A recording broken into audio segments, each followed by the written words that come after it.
Yes, I will. This meeting is being recorded. And I'm going to mute all also and share screen. There we go. Okay. All right. So, Baruch atah Adonai Eloheinu melech haolam shekidshanu b'mitzvotav v'tzivanu la'asok b'divrei Torah. It feels kind of funny to say a blessing for the material that we're studying right now. How does wait 1 second here. I'm letting Arnie in. How does why say a bracha for triple X material? But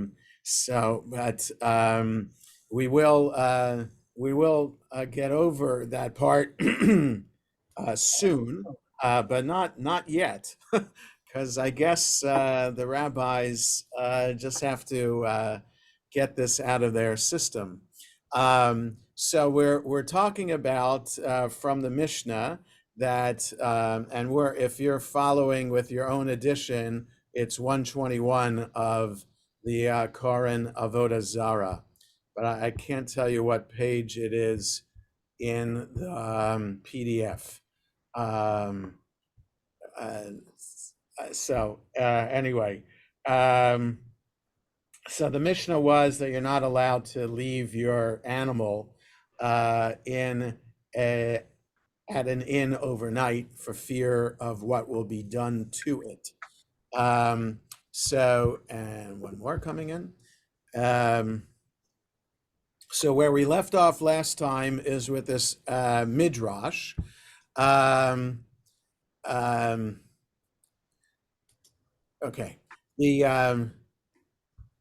The animal of a Jew is more appealing to Gentiles than their own wives, as Rabbi Yochanan says. At the time when the snake came upon Eve, at the time of the sin of her eating from the tree of knowledge in the Garden of Eden, it infected her with moral contamination. And this contamination lingers in all human beings. All right, so a lot has been written religiously about what happened, what the eating of the fruit of the tree means for the nature of the human condition. And that certainly according to Christianity, it means that all human beings are born sinners and need to be baptized in order to be purified of that original sin. Whereas Jews think, no, we were just created with an evil inclination. We have a desire to do bad and a desire to do good. And our task in life, with the help of our Jewish tradition, is to ensure that the desire to do good always outweighs the desire to do bad. Okay, so different religions have a different take on that Garden of Eden story. But whatever it is, there's some kind of moral contamination, whether it's Christian, which means it's totally contaminated and you need to be purified of it, or you have a remnant of it in our system, like the Jews say, and still need to be dealt with. So, and this contamination lingers in all human beings. The Gemara asks, if that is so, a Jew should also be suspected of engaging in bestiality. The Gemara answers, with regard to the Jewish people who stood at Mount Sinai and received the Torah, their contamination ended, whereas in the case of Gentiles who did not stand at Mount Sinai and receive the Torah, their contamination has not ended. So when you have, yes, Julian. Maybe this is a ridiculous question, but why? Why did I guess Judaism did it first, but why is there any story of what happened in the Garden of Eden? Why is there the sin? Why is everybody tainted?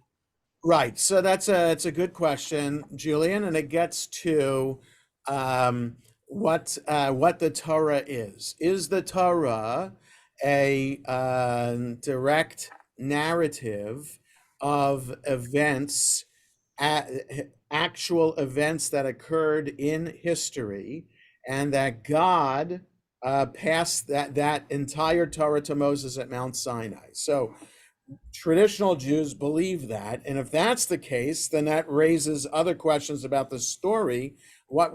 How come there's a talking snake? We haven't seen snakes talk before. How come there's a talking donkey in the book of Numbers, in the Bilam story, this prophet hired by the king of Moab to curse the Israelites, right? So you got a talking animal, you got talking animals in the Torah, and then you have these stories happen. If God, why create the Garden of Eden and perfect paradise society, only to know that Eve and Adam are going to fail the test? And who knew that it was a test even to live in the Garden of Eden? So there's questions if we take the Torah literally. And then there are more questions if we don't take the Torah literally. And for me, who doesn't take the Torah literally, who sees it as a collection of oral traditions that have been passed down over the centuries and were edited possibly in the time of King David or a little bit after, in the time of the Kingdom of Israel, about 3,000 years ago, then for me it makes more sense that there are these oral traditions that have these origin stories. So there are these origin stories about humanity, and then there are origin stories about the people of Israel. So Abraham and Sarah, etc., are all about the origin stories of the people of Israel. And if they're created by human beings, kind of like, I don't know, Homer and the Iliad and the Odyssey have stories about Greek civilization. The Torah is our equivalent, but on a slightly higher level in that it's teaching religious story. It's teaching a connection to God and the understanding of how to find God in the world. So yeah, just put it on the floor. No, it's fine. Sorry, I don't mean to interrupt. Yeah, no, it's okay. Eric is just joining us too. So, Arnie, you want to Yes, my worry here is that, or my concern is that somehow Gentiles and Jews are treated so differently. That, my experience in life is that there's good people and bad people in every group. All right, so hang on to that thought for a second. So just to finish on Julian's point about what's the whole idea of this Garden of Eden story here, and why is it in the Torah? So again, I think for me the understanding is that the Torah is not God's word. It is a collection of stories that help define who we are, first as an Israelite people and then a Jewish people, and how we understand the origin of things. So it's the human question is, why is there evil in the world? Or Harold Kushner's question, why do bad things happen to good people? There's no answer. There's no good answer to that everyone agrees, yes, that's the answer. I agree with that. Nobody knows. So the Garden of We're Eden. not perfect. We're not perfect, right? So we're not perfect people, and the world is not a perfect place. But the question then is, if God created the world, why isn't the world a perfect place? Because God is supposed to be perfect. Why would God create an imperfect world? What's the point of that? And why believe in a God then that created an imperfect world? What's the point of believing in a cruel God like that? So you go down the rabbit hole in a variety of ways, depending on how we understand the authorship of the Torah, how we understand God and God's creation of the world and the universe. There's no right answer here. And then to add on to it, what Arnie said, there's the added question about Is there a difference between Jewish people and non-Jewish people? And should there be a difference between them? Right? The first chapter of the Torah says God created us in God's image. Who's the us? The us is Adam and Eve. Adam and Eve weren't Israelite. They weren't Christian. They weren't Muslim. They were just creation. So we're all created in God's image. So how did those distinctions arise to the point where it creates enmity between people?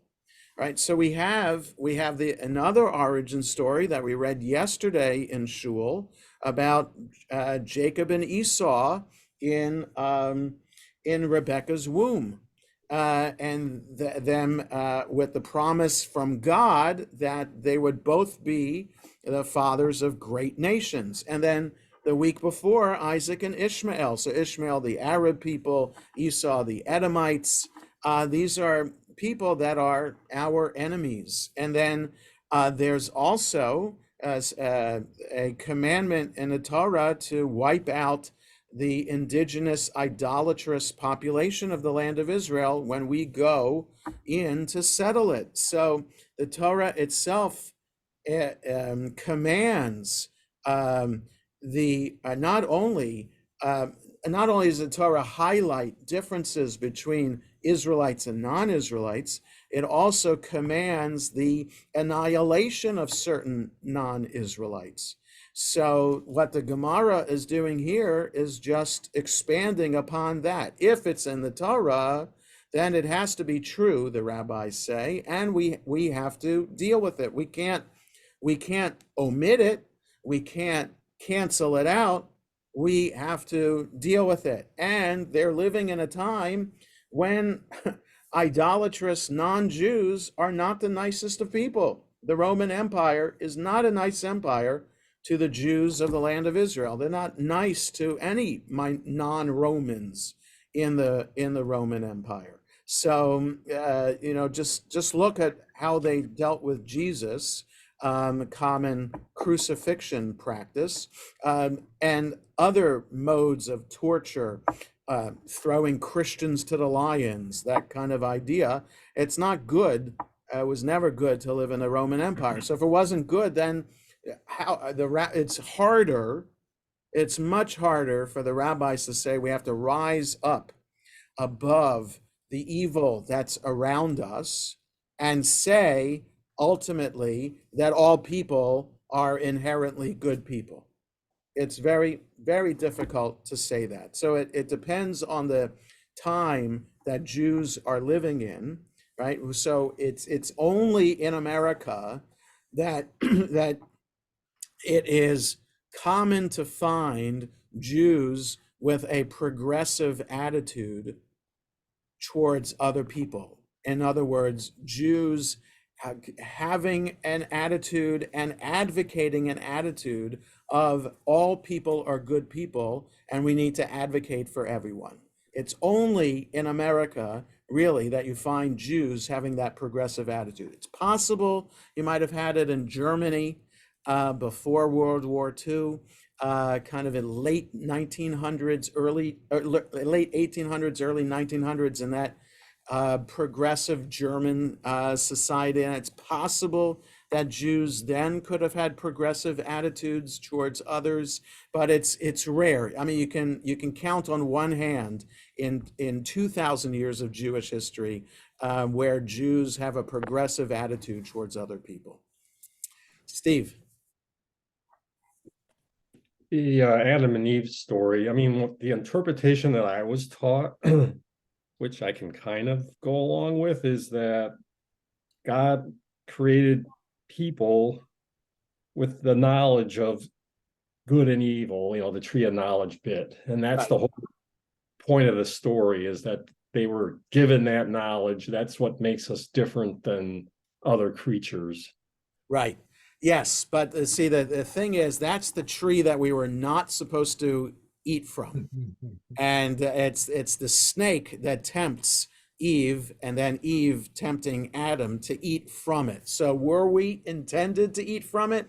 Did God put it there to tempt us? Like, I don't know, think of a food that you like and imagine that that tree is covered with that. So if it was for me, if it was a milk chocolate tree, I'd be very hard for me to resist eating from the milk chocolate tree. So did God create the milk chocolate tree, knowing that Adam and Eve would not be able to resist their temptation? In other words, if it were a Brussels sprout tree, there would be no question that I would stay away from that tree, right? Right.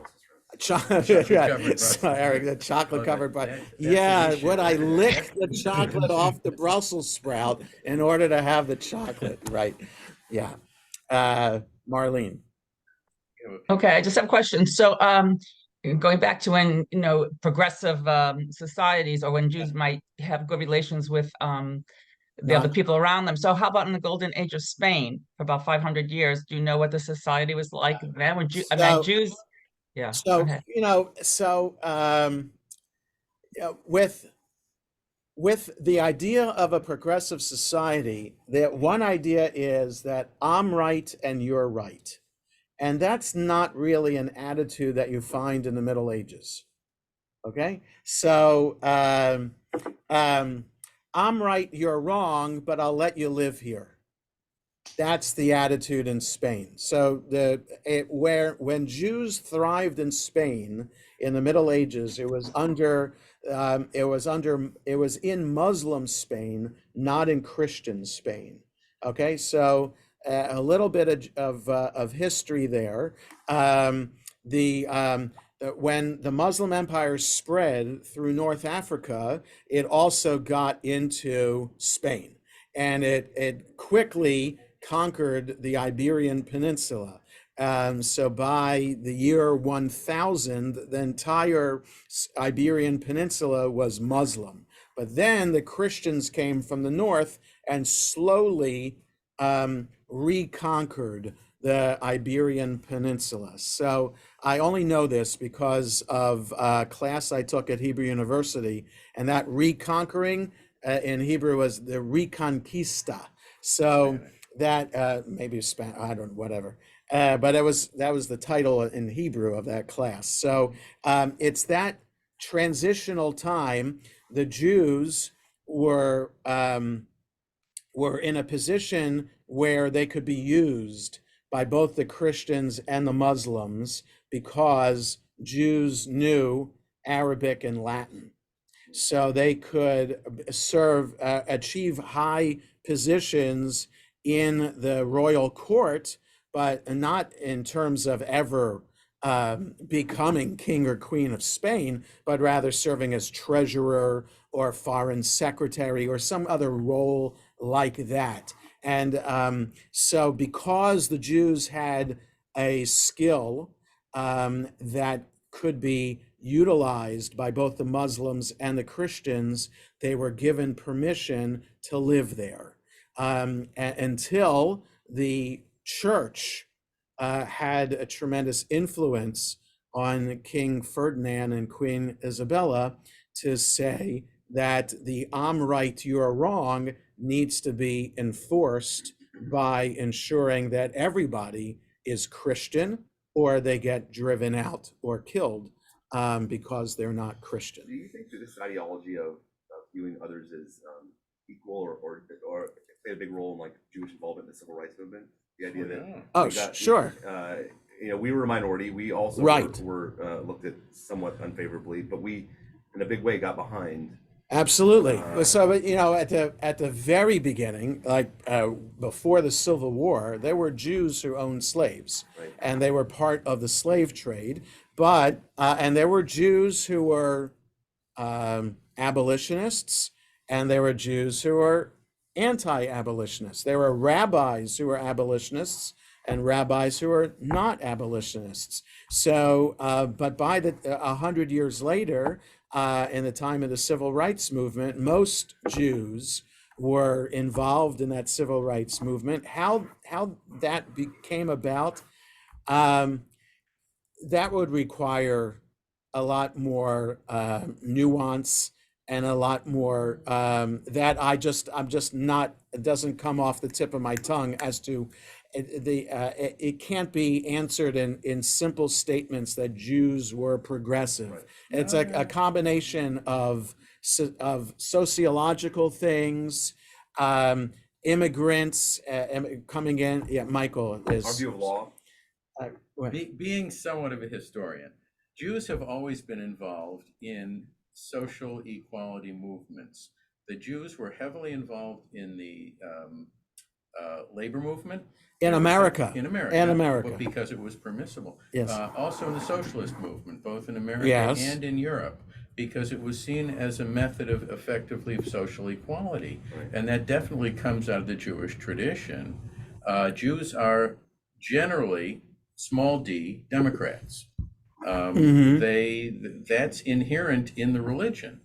The idea and progressive Jewish understanding of Judaism, then yes, Judaism can be seen as teaching democracy. Well, social justice and equality, yes. one system of justice for everybody in the country, not just citizens, for Right. you. So coming out of that, it's very easy to see how Jews would get involved in social Yes. equality movements. Yes. And by and large, in Europe, you're right, the people who were getting involved in the social movements were the free thinkers, were the sort of leftists, you might say. The organized community probably wasn't. But I'm wondering whether that was because the organized community was worried that those people who go out that way are going to cause us trouble. So there's a question. Jews, once Jews were allowed to be, once Jews were allowed to be citizens of the countries they were living in Europe, the Jews took advantage of that and became active in various streams of justice movements. So like in Eastern Europe, I mean, there's the Bund, and Jews were involved in the early, were Bolsheviks, and involved in early communist revolution in Russia. So why that is, though, I think is a lengthier answer than what Michael is saying, and I'm not the person to answer that question. So, but you can Google.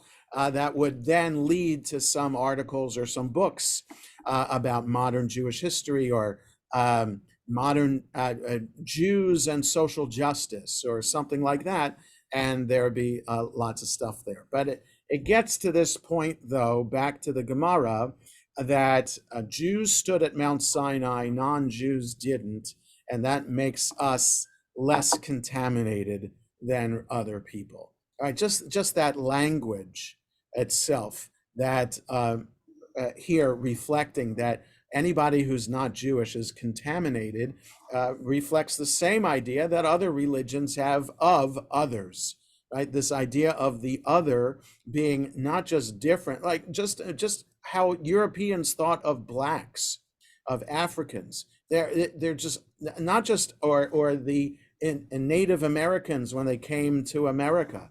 These are not just boorish, uncivilized people. They're worse. They're not Christian. They're not, but they're not just that they're not Christian. They're just these barbaric pagan tribes that could be taken advantage of because they're not Christian.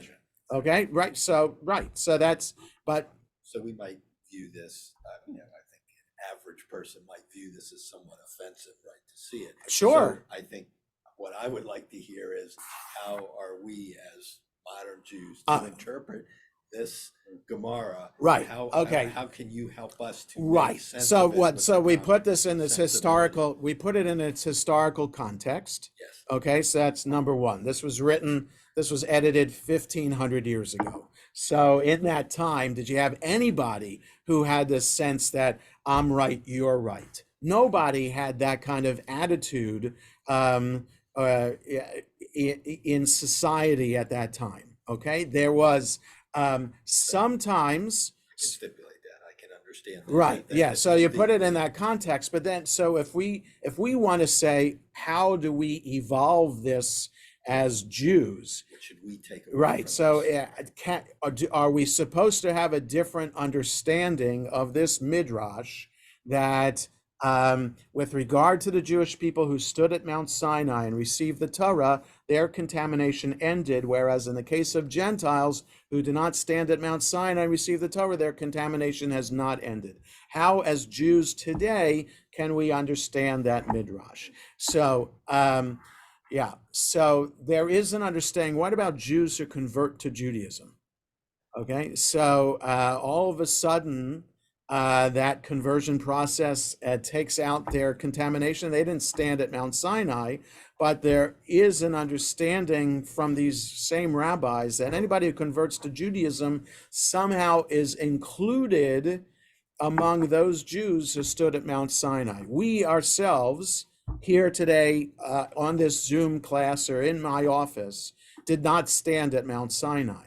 But the fact that our ancestors did makes it that we stood at Mount Sinai. So, and anybody who converts to Judaism is in the same boat, that they are automatically included among the tribe of Judah with every other Jew, and except for those who are from the tribe of Levi, and they are understood to have stood at Mount Sinai. But this understanding of contamination, it's all about what we want to focus on today, because society allows us to focus on this. In other words, before October 7th, I would say that how proud I am to be an American, and that I am lucky to be an American, and that to live in a country that promotes freedom of religion and freedom of expression for all people. And because that is just not something that has been part of my generation of Jews, but has been part of at least 3 generations of Jews in America.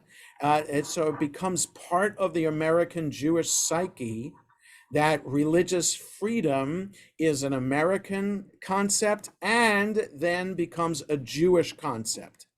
And if you're living in a society that promotes religious freedom, that promotes equality and justice for all, then that's going to seep down into our religious sensibilities too. So that when we read something like this, that the Gentiles are contaminated, we're taken aback by it.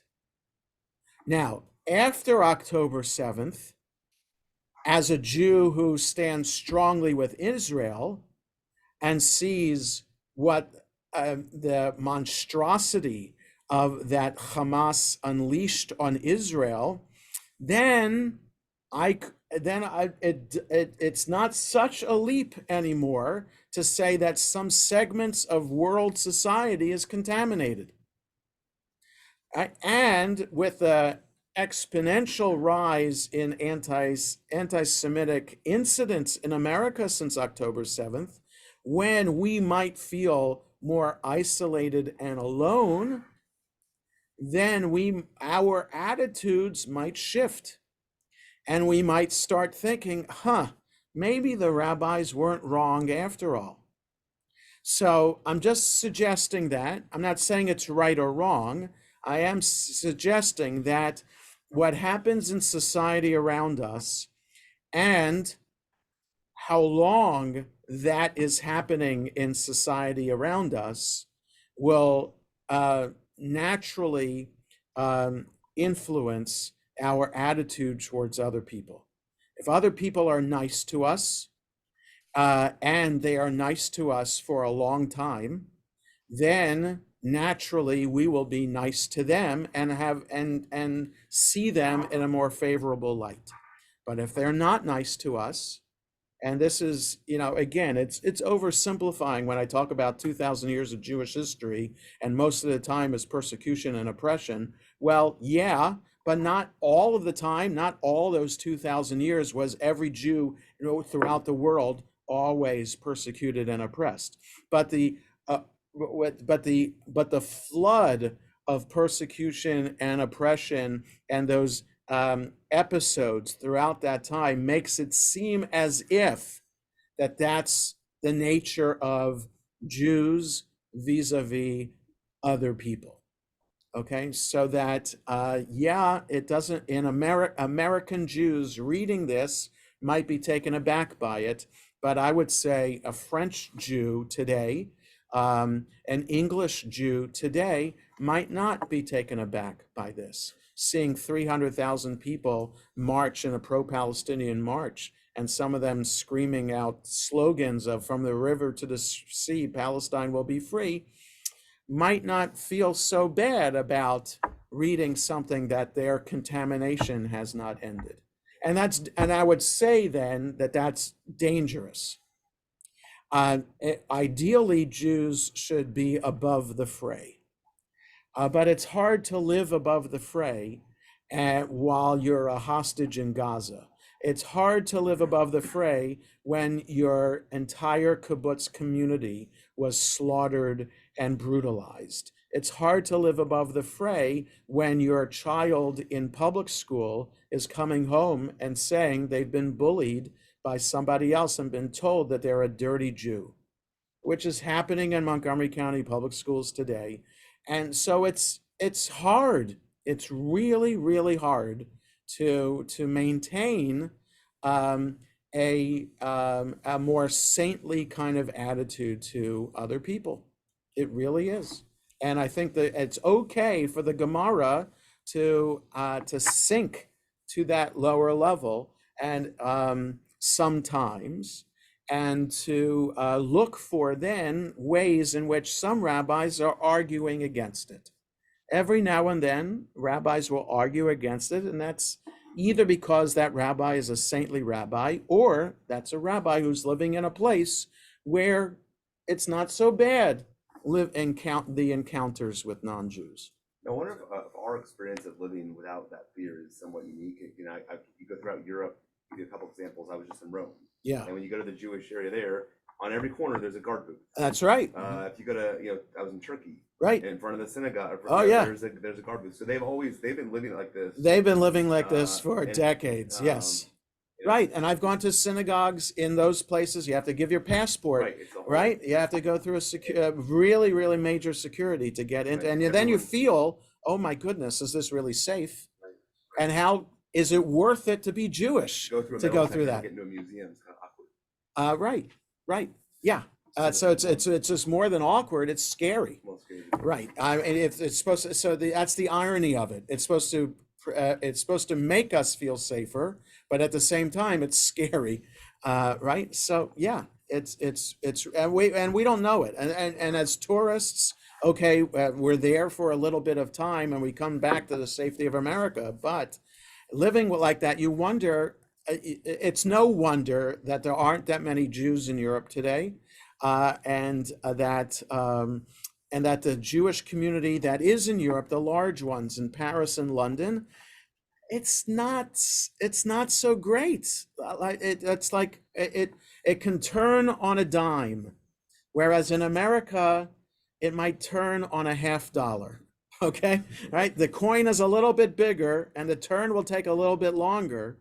But we're seeing it again. I don't mean to frighten anybody here or to be an alarmist, but when the ADL reports a 400% increase since October 7th of anti-Semitic incidents in America, you can't ignore that.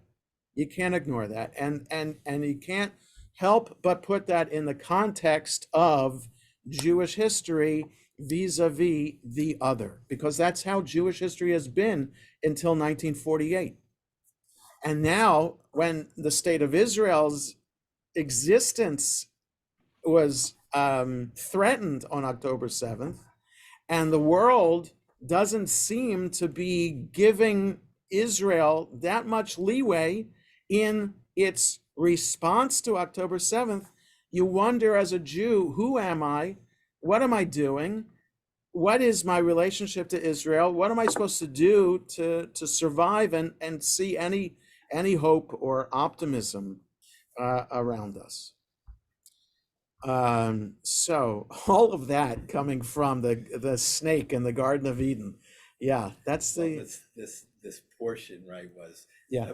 You're starting with the bestiality, and Right, it's like yes. like that may not apply so much to us today. That's right. That's and, right. And again, what it's about is Well, it it's the seems assumptions kind we of make. That's right. The is assumptions that- we make is about that other Don't people. worry about Jews, because Jews are not going to. We're never going to do that, right? But Gentiles will. Well, you know, but it's a little stretch, but it is okay. right. But it's like, let's move on. but so last week we had a speaker in shul about domestic abuse, and everybody said, "Oh no, Jews don't."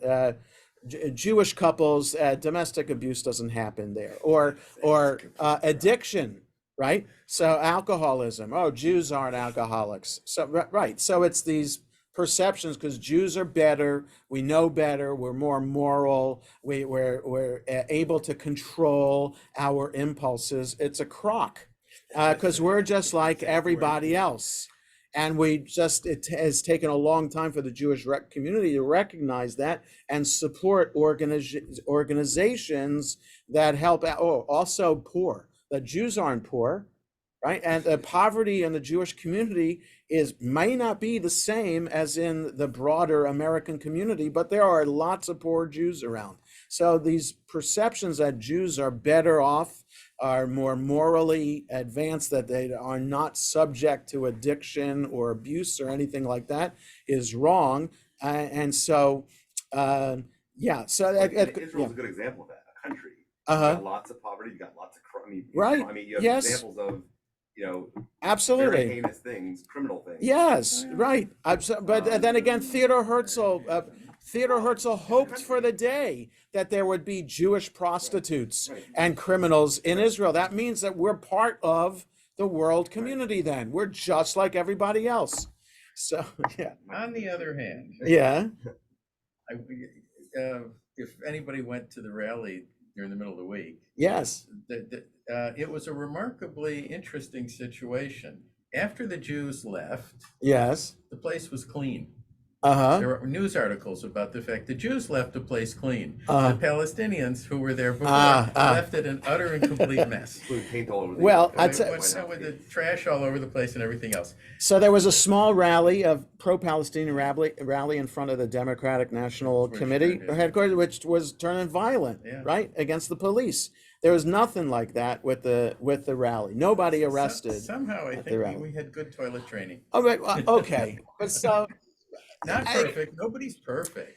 So right. But by the way, historically, Jews have less alcoholism. It exists, but it's far lower. I'm not sure that that's the case today, though.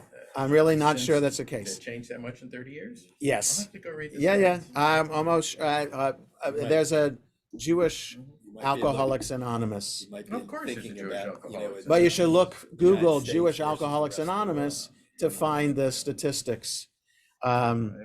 Anyway, all right. So now we have a red S on the next page, which means we're slightly changing topic. We're still about bestiality, but another aspect of it. So the Gemara inquires with regard to the halacha in the case of a bird. So just wait till you see this paragraph. A dilemma was raised before the sages. With regard to birds, what is the halacha?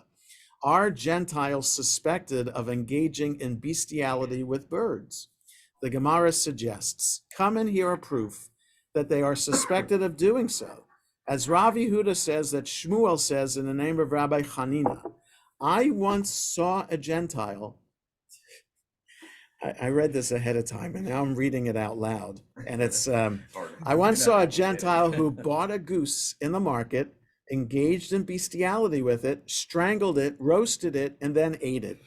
And similarly, Rabbi Yirmiyah of Difti says, I saw a certain Arab who bought a thigh of meat from the market, carved a space in it that was the size necessary to allow for penetration. Subsequently, he penetrated it, roasted it, and ate it. These incidents demonstrate that Gentiles are suspected of immoral conduct with fowl. Okay, so we continue. Another red S. That was good. That was only one paragraph about that tangent. Now, the Gemara cites another resolution of the apparent contradiction between the Mishnah, which rules that Gentiles are suspected of bestiality, and the Baraita, which permits an animal purchased from Gentiles to be sacrificed as an offering. So in other words, you have one statement from our Mishnah that says that Gentiles are always suspect, that the default of understanding Gentiles is that they are suspected of bestiality, and then you act accordingly with your animals around them. Okay, so that's one statement in the Mishnah, but another statement from the time of the Mishnah in a Baraita, an external source to the Mishnah, but from the same time period, says you're allowed to buy an animal you're allowed to buy an animal from Gentiles and use it as a sacrifice in the temple in Jerusalem. So how is that the case? So if Gentiles are assumed to be committing bestiality, then why can you buy their animals? And maybe you can use their animals for working in the field. But if the animal is assumed to have had bestiality done to it, then it makes it, you should conclude that you can't sacrifice it in the temple in Jerusalem. It's been ravished and made impure, and you can't purify it to be used in the temple. So now the Gemara is going to try to reconcile that. Julian. Have we come across anything that says why Gentiles engage in bestiality? No, just that. So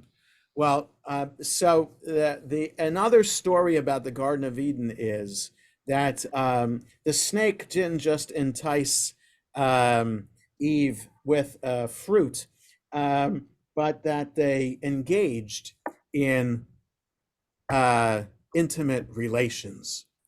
And so there perhaps the understanding of bestiality goes back to the Garden of Eden, to what Eve and the snake did. So that story is not here in this Gemara, but I, as a young student in rabbinical school, when those stories come up, they kind of these XXX kind of stories kind of stick with you, and whether it's positive or negative, that it's sticking with you. So the idea of bestiality, it's in the Torah. On Yom Kippur afternoon, the traditional reading is a list of prohibited sexual relations, and one of them is bestiality. So clearly then, if it's in the Torah as something that to be prohibited, then if it was worth mentioning because people did it. So it could have been done as part of pagan temple rites in pagan societies around the people of Israel. And if other people were doing it, then and it's seen as a festive religious occasion, then perhaps the Israelites saw, okay, maybe that's normal behavior and it's okay. So it's all, I don't know, like South Korea now is prohibiting the sale of dog meat, right? So I remember watching MASH a long time ago, and that was a thing that came up in MASH, that Koreans ate dogs. So it's a thing now. So just because we think it's disgusting to do that, doesn't mean that another society that does it, it's disgusting. I don't know. Murder is wrong across all societies. Is not eating dog meat in the same category as murder? That's something that everybody says is a terrible thing to do. I don't know. There's certain things about which that in certain societies is okay, and who are we to say that they're wrong in doing that? It's funny you say we're trying to look at why people did it. doesn't it go back to the statement we just made a minute ago? Because they're human, and they're Right. just the same reason people do it today. Right. Exactly. They have People will do it. People have do it. urges, They, and it's not. They just do it. exactly. The same reason they murder, And the same reason they do all other and things. we want to, and what the Gemara is trying to teach us is how to maintain a particular kind of behavior that that enhances our lives spiritually, and in the end makes us different from other people, because we're just not going to do that. We're going to eat differently. We're going to dress differently. We're going to pray differently.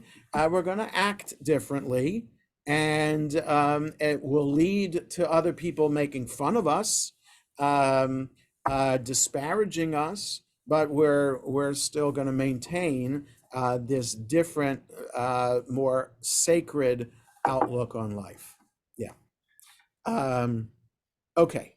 I think we can go on a little bit more. So how to make this distinction between their animals are okay for sacrifice, even though Gentiles engage in bestiality. The Gemara asks, and from where do you say that there is a difference in this case between ab initio and after the fact? In other words, let's say you bought an animal, and then after the fact of buying it, you found out that no, wait, I'm trying to phrase the ab initio in the right way. Is it okay to buy I'm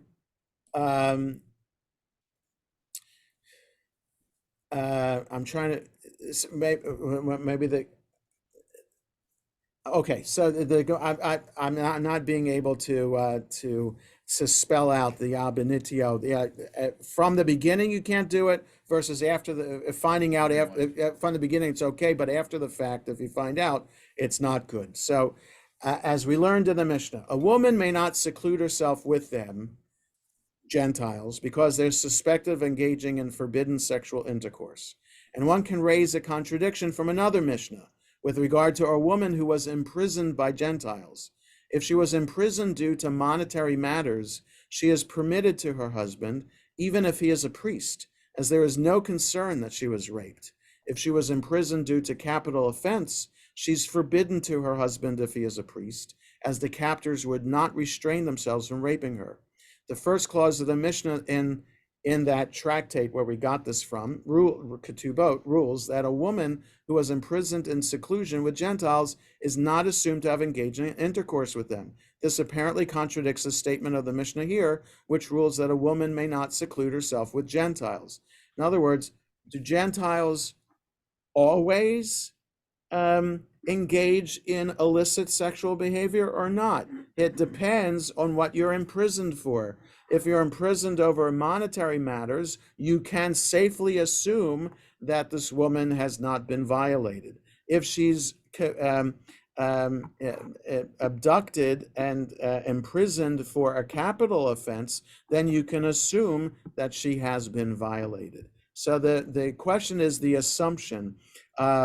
What's the circumstance by which that the assumption takes over that Gentiles will have engaged in this behavior?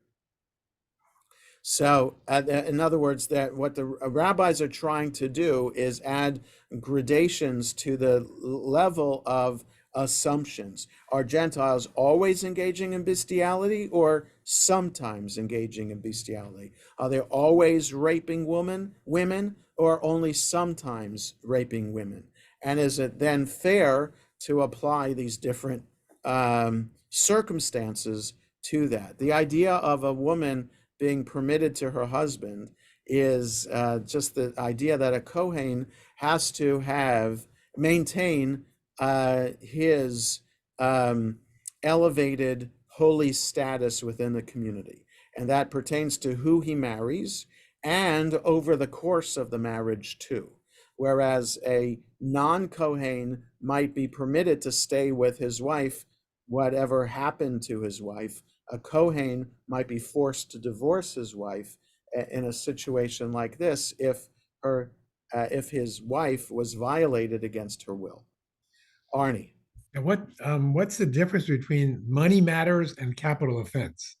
I don't know, like you was maybe the woman owes, or maybe the husband owes money to a Gentile, and he can't pay back that loan. The Gentile abducts the wife as ransom. Okay, so that's a monetary matter. I'm just making that up, as opposed to a capital offense. I don't know. A man is accused of killing a Gentile, murdering a Gentile, and the Gentile's family takes the woman uh, as prisoner as punishment for What that. about just the woman herself is It accused could of be. murder? It could be the woman herself accused of murder. It could be, the Roman court is this is the punishment for that in a Roman court, and you would assume that Roman prisons are pretty terrible places, and this would happen to a Marty, are woman. you asking the question of just why does it matter in this interpretation, or what is the literal interpretation of it? I think literal Well, interpretation. it's sort of both, because I didn't see the difference so clearly, but I guess it is. I mean, money matters Even in the United States, assumed to be lower.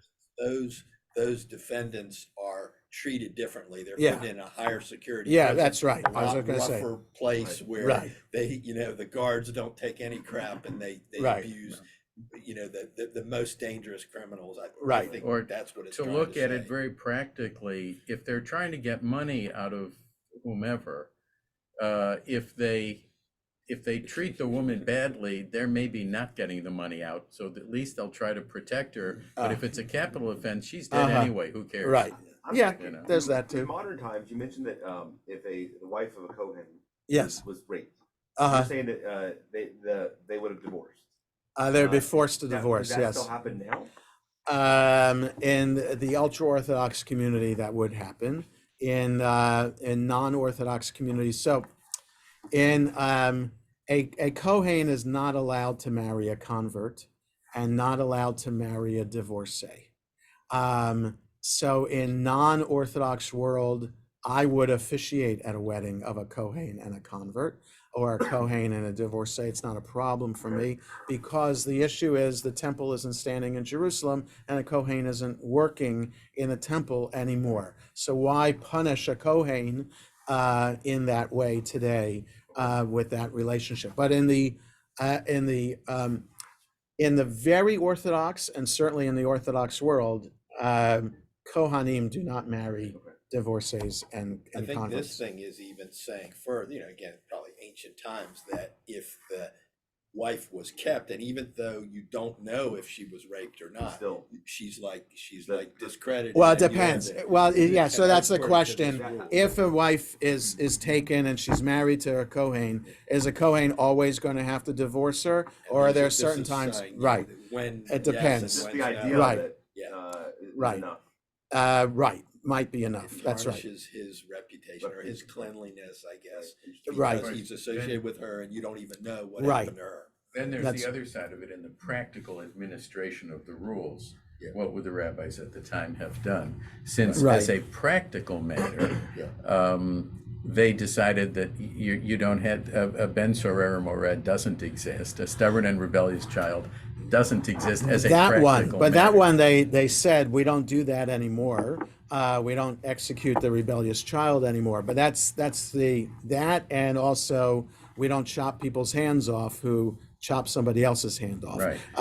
So, but Just that wondering what a good rabbinical court might do with this. So I don't know if there's practice, because when the rabbis are teaching this, the temple wasn't standing anymore, Yeah. but they still wanted to maintain the Kohanim's status. There was a lot of discussion about setting aside your food, right? Doing truma. You always have to set aside 1/10 of your produce as donation to the Kohen, but that only works in a time when the temple was standing in Jerusalem, when people had their roles in society and Kohanim needed food that was set aside. So there's a lot of discussion in the Gemara, in different places in the Gemara, about setting aside that truma for the Kohanim. Okay, we'll continue this conversation. Oh no, so schedule. Next Sunday is Thanksgiving weekend, so there's no religious school. We won't have class. The following Sunday, I'm going to be in Rhode Island that weekend, so I will not be with my granddaughter, so I will not be teaching class. And even if I wasn't in Rhode Island, there's the convention happening, a United Synagogue convention happening Sunday through Tuesday, so I'd be at that convention anyway. So the next time we meet will be the second Sunday in December, which is the 10th, December 10th. That's when we meet again. All right. Have a good day, everybody. Happy Thanksgiving, everybody. And happy Hanukkah, too. Thanksgiving. Thank Good you. night. Thank you.